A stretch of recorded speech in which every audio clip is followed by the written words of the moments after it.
welcome to Macros with Mythili, the ET Now show that takes a hard look at all the major macroeconomic issues and developments in India and overseas. In this edition, we're going to take a hard look at the present impasse in the GST Council over the GST rates to try and bring our viewers up to speed on the merits and demerits of the rate structure proposed by the centre. And joining me in the discussion to make sense of what is undeniably a very complex subject are two experts, V.S. Krishnan, former member GST, Central Board of Indirect Taxes, Government of India, who was closely involved with the GST as it evolved over the years, and Sridhar Raman, Head Tax, Hindustan Coca-Cola Beverages Private Limited, who's been at the receiving end of all the twists and turns in the government's efforts to reform the indirect tax structure, of which GST is undoubtedly the biggest reform of all. Welcome to the show, Krishnan, Sridhar. I'm hoping that following our discussion, the government will have some further ideas about how to break this impasse. But let me start with you, Krishnan. As someone who was with the government till fairly recently, is a multiple rate structure, 6%, 12%, 18, 26, with a cess at the highest slab that the centre is reportedly very keen on doing, better than a single rate structure that many experts had been advocating on the grounds of sheer simplicity? We'll come to the issue of the cess a little later, but purely on the subject of the rate structure, is this the best that we can aim for? After all, one of the greatest attractions of the GST is that it would replace a very complex rate structure with a much simpler one. Krishnan? Thank you, Mythili. Nice to be here at the show. A multiple tax rate structure, Mythili, is inevitable because you really have to take care of a large number of factors. For example, the exempted items, about 250 central exemptions, are going to be phased away. You can't really take them from 0 to the standard rate of 18%. So a 6% rate would take care of some of these exempted items. Similarly, you have certain essential items, essential food items, clothing. So you need a merit rate of duty. And even both the expert committees, the NIFP report and the CA's report, did recognize the fact that there has to be a multiple rate structure which would take care of the differences due to the existing structure and some of the measures that government would have to take. So I think that the multiple rate structure is fine. Sridhar, would you agree with Krishnan that the proposed 4-tier structure with a number of exemptions is a reasonable compromise and it does not take away from the efficiency gains that were hoped for from the GST? Or do you think it's still not too late for us to give up on the hope of a textbook ideal of a single rate, as experts like Satya Podar and Vijay Kelkar have argued even recently? Sridhar?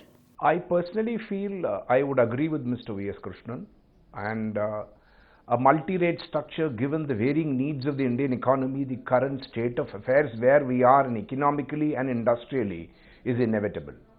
And first and foremost, the rate of tax is sovereign's prerogative. And two, I do not believe or opine that a multi-rate structure can avoid simplicity, or it would be perhaps complex.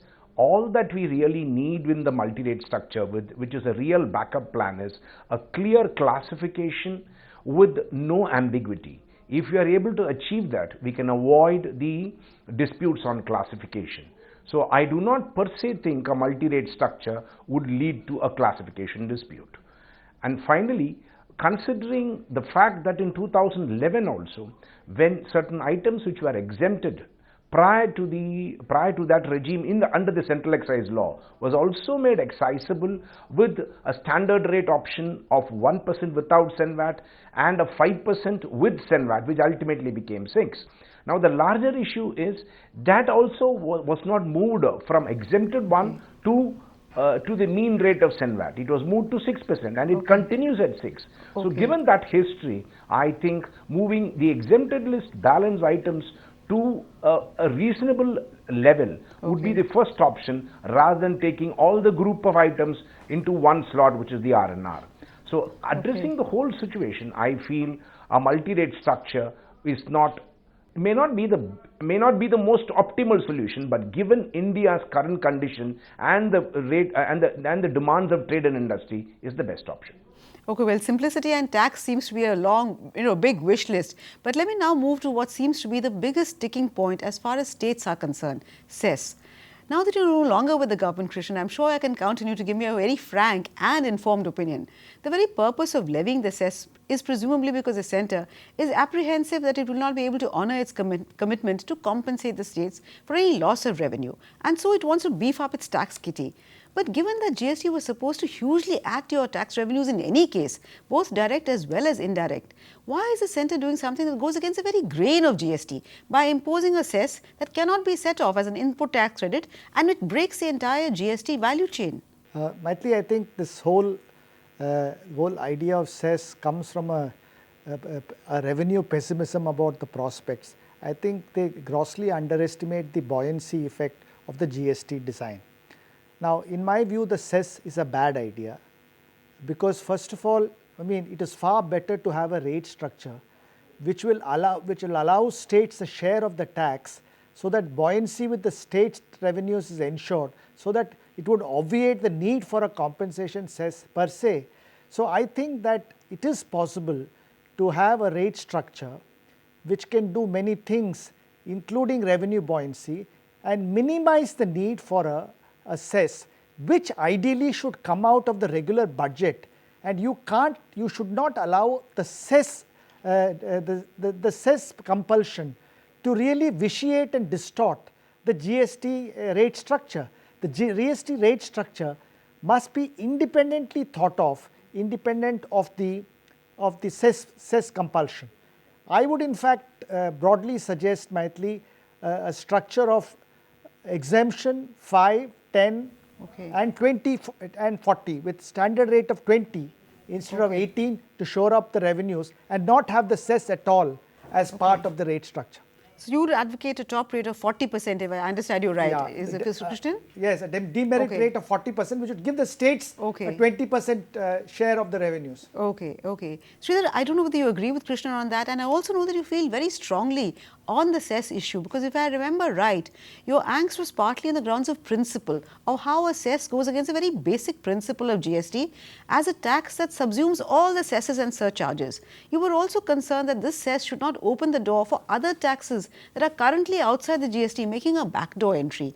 Can you spell out for the benefit of our viewers what really are your apprehensions about the cess? Sridhar? I think I would agree with Mr. Krishnan first. Second, I would like to start this issue on cesses with the basic fact that there are subsidiary cesses which are collected by the Government of India, and in the process or the run-up to the GST, right before the Rajya Sabha committee and various other committees that went into, all the chambers of commerce and all the leading professional body groups have raised their concern that the subsidiary cesses like the tea cess, the sugar cess must subsume into the GST rate. And overall suggestion was made as to why Article 270 was left unamended, and there was a huge concern raised before the relevant committees. Now, at that stage, we were given an assurance that the GST Council would look into the subsuming of all these subsidiary cesses, because under the earlier regime, all these subsidiary cesses were not cenvatable. Point number one. Point number two, I would like to raise this issue with regard to the supplemental cess that they are talking for certain product groups over and above the general rate of 26%. Now, first of all, a supplemental cess by its very nature would once again become non-cenvatable. This is from a trade and industry perspective I am answering, from a general perspective. From a macro perspective, a non-cenvatable cess would once again lead to a double-step inflation. Now, as far as we are trying on one hand to discuss in a very big way with the council, trying to articulate before the council that those unintegrated cesses should subsume into the GST, or we should find a way to make those subsidiary cesses cenvatable. On the other hand, if you now look at a topping up cess which will come out of huge cash payment basis, it would be counterproductive. Thirdly, the most important point is that these cesses, the very nature of the fact that they would be only within the union government purview as per the latest press reports, would also make it a view that it may not come inside the council's determination for the future. Then would it mean that these cesses also would go up? The last but not the least is there are certain product groups that have been brought up under topping up rights under the recent constitutional amendment. Now, if those products in which you are going to levy cesses have not been brought up inside the constitutional amendment for topping up taxing rights under NT 84, then by having another cess on them, if they are going to be levied cess with effect from 1st April 2017, it is like undoing the very amendment to NT 84 which has been done right now. So therefore, this is an absolute, this is perhaps a game away from the concept of an integrated tax. Absolutely, we are going away from the integrated tax. And if there is a completely integrated tax, then that's a real good GST to start with. If we have a portion of unintegrated tax, then I think we are not doing service to the nation at large. Krishnan, would you agree with Sridhar when he listed 4 reasons why he said a cess on the GST top slab is an absolute no-no from every which way, whether you look at it from the trader's perspective, whether the industry's perspective, and the sheer principle of it. Would you agree with that assessment? I agree with Sridhar. I completely agree with Sridhar that the cess is a bad idea, because here we are trying to subsume all the cesses, and this has been the constant complaint of the states, that the center levies cesses and takes all the revenue for itself and diluting their own buoyancy. But I think the point, Mythili, is that how do you address the compensation concerns of the government, by suggesting certain alternatives. It's not enough just to be critical of what the government is doing now, but also to suggest viable options. And I think there are 2 options which can shore up the government's revenue and minimize the quantum of the compensation that has to be paid. Even though there will be a buoyancy in tax revenues Even because the buoyancy nobody is really prepared to believe unless it happens. Okay. So I think. What are your suggestions? The suggestions, I think the first suggestion is, I think the CA committee had recommended a band of between 2 to 6 for precious metals. Okay. They are thinking of going to 4. You can go to 6 because after all the top 20% of the well-off sections in the country own about 80% of gold and gold jewelry. So I think if soap can bear a duty of 18%, why not gold? Jewelry can certainly bear 6%. So that 2 percentage points in jewelry would give it some revenue buoyancy. The second idea is that about a purchase tax on unmanufactured tobacco. Okay. As you are aware, the unmanufactured tobacco excise duty was abolished in the budget of 78 by Charan Singh. So there is no question of going back and levying duty on the farmers. But the better idea would be to levy purchase tax on the unmanufactured tobacco purchased by the intermediaries, who in turn would sell it to the final product manufacturers. Recently there was an article, interesting article on this subject by Vijay Chibba in the Financial Express, who had actually who had also made the point that out of 520 million kgs of tobacco produced in the country, hardly 100 million kgs are subject to tax. Okay. The remaining 410 million is not subject to any tax or very lightly taxed. For example, a state like Chhattisgarh, which has large tobacco growing areas, collects about 13 crores as revenue on tobacco. There's a huge case, both on health huge potential, absolutely, on this. So this purchase tax on unmanufactured tobacco, together with a 2% further increase in precious metals, I think gold and jewelry, would give the government some cushion, and the remaining compensation amount, if it becomes necessary, should be found in the budget. Okay, so there really is no case for getting so worried about compensation. Krishnan has given 2 excellent ideas, but I'm afraid on that note it's time for us to slip into a very short break. But please do stay with us, we'll be back very soon.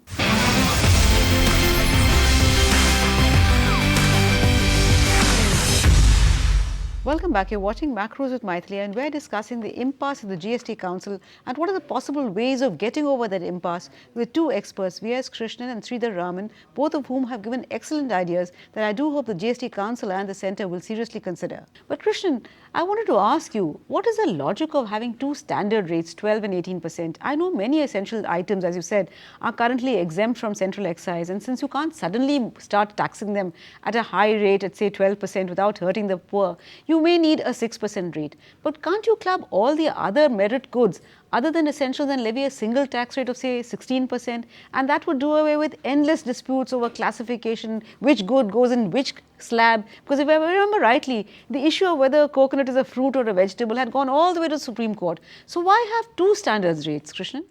The concept of a standard rate, Mythili, is a rate at which the government gets most of its revenue. So it's basically, that is the whole idea of a standard rate. But the present proposal which the government is discussing would really mean that about 50% of the revenue would come from the standard rate 18% and 12% merit rate. So approximately 50% would come from that, and another 25% would come from the 26% rate which has been put on the table. So I mean, per se, I think there's nothing, I mean, the standard rate is defined in terms of what amount of revenue you get at what slab, and so that should not affect. And multiplicity of rates per se, Mythili, has no bearing on the classification dispute, because goods and services are now clearly defined in the Constitution Amendment Bill as mutually exclusive. So that overlapping will not come. For example, the case of computer software, it's been decided that all supply of software would be services, except software supplied in a media form. Similarly, works contract, which was creating a lot of problems and disputes, has now been deemed to be a supply of service. So that kind of things, definitions, are going to sort out a lot of these overlapping problems, and the states have also agreed to adopt the HSN code. So the multiplicity of rates would have no bearing on classification disputes. Okay. Sridhar, Krishnan seems very confident that there will be no problem as far as classification is concerned, but you expressed some doubts earlier. So let me move to the issue of classification. Do you really foresee endless arguments about how the goods should be classified, and should we aim at having uniform classification across states? Krishnan says that all states have agreed, and that is one of the biggest successes of the GST legislation. But do you think that kind of agreement and unanimity will hold, or will we see endless disputes on classification? First, I would like to supplement one point from the earlier question which Mr. Krishnan said. I would like to give you an additional point on that. If, let us say, the Article 279A says the states should be given a band of rates to start with. One of the suggestions that we can think of is that if for certain products a supplemental rate is required, and that's why they are looking at cess, so that they can look at the compensation needs.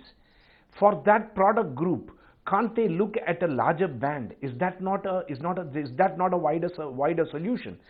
Let us not levy a cess, but let us look at a more flexi band for those product groups wherein which the larger revenue can come in. So based on the need or the compensation, the flexi band can be introduced for those product groups. Yes, that's a good idea, because it takes care of the problem posed by cess being not eligible for input tax credit. Coming back to your question on classification, hitherto the classification issues were there because you had different standards. You had a separate central excise tariff for certain decisions. We used to look at what HSN said. Suppose if you have a unique classification with a clear laying down of the view that these products would be in 12 and these would be in 18, then the question of the fact that something is a vegetable or a fruit, which you exactly expressed in one of the earlier questions, would still get avoided. Our only point is we should not allow an arbitrage to exist between two bucket groups so that there is a classification dispute. But if this arbitrage is perhaps got away with by specifically saying on account of explanation to various classifications that will come in HSN, that this cannot be construed as that. If there is a clear explanation when the law is introduced on classification for GST, then I think that would avoid the classification disputes. Okay, but Krishnan, we haven't even touched upon an issue of items that have been left out of the GST altogether, like alcohol, real estate, electricity, as also petroleum products that are in but not in now. How much will these impact the efficiency gains that we were hoping to get from GST? Mythili, I think ideally, as the CA report mentioned, ideally we should have had all these items as part of the GST. Today we have the real estate is out, alcohol is out, and your real estate, electricity is out. So alcohol is out, and there is the third one. So that really dilutes the effectiveness of the GST design.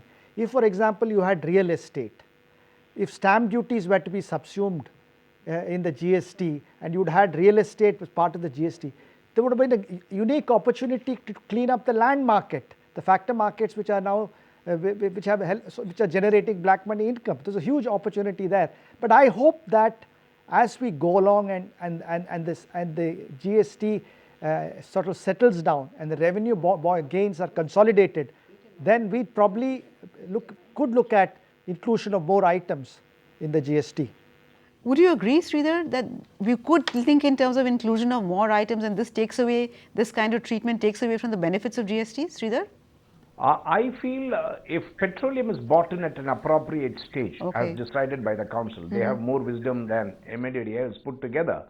So that would really act as a huge impetus to a more integrated tax. And agreeing with what Mr. V.S. Krishnan said with regard to the real estate, I have a different take on real estate from the way Mr. Krishnan expressed. I agree, but there is one additional point. If you quietly, sit down and do some research, you will really look upon a fact that if we like to control the trade that takes place in certain unorganized portion in real estate trade, which is not done through the normal banking methodology or which is not done through the accepted means of trade, then this particular portion of the disadvantage in real estate industry could be, or maybe, I wouldn't say could be, maybe overcome with bringing them into the GST fold and having a huge ESTN backend to track every transaction, so that you have even the unorganized portion of the real estate industry, if at all there is, coming inside the complete portion, and that in turn could give a more impetus to organized growth. Okay, and that would be a huge advantage also, given the mess that the real estate sector is in. But now let me move from these very esoteric issues to something that all of us and all our viewers in particular are very anxious about: the impact of GST on consumer inflation. Currently, about 71% of the consumer price index consists of items that are exempt from central excise. So there is a fear that once the GST is introduced, and even if you levy them at just 6%, it will lead to higher taxes and lead to higher inflation. And since service tax also increases, the overall impact on inflation will be adverse. How valid is this fear, Krishnan?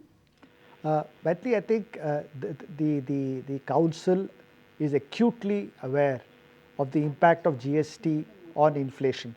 So they are taking due care that in fixing the rate structure, the items in the consumer price index is either exempted or taxed at low rates.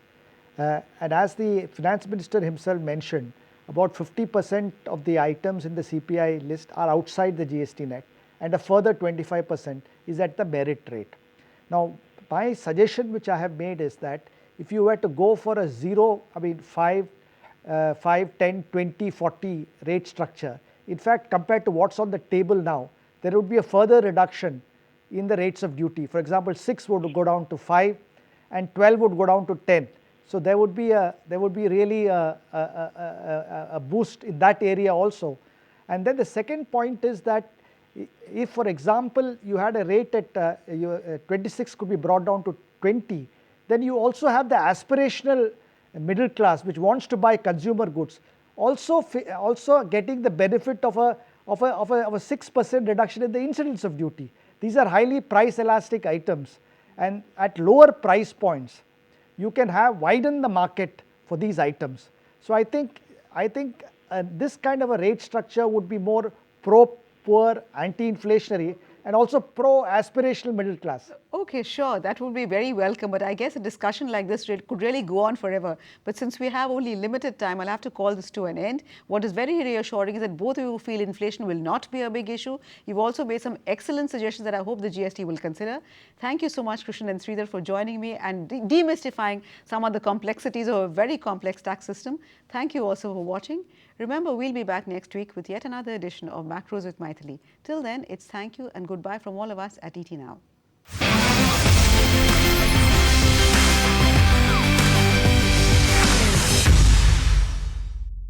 Find us on Facebook at facebook.com/etnow, and don't forget to click the like button. You can also follow us on Twitter at ET Now Live. To stay updated with all our programming, hit the subscribe button on our YouTube channel by logging on to youtube.com/user/ETNow.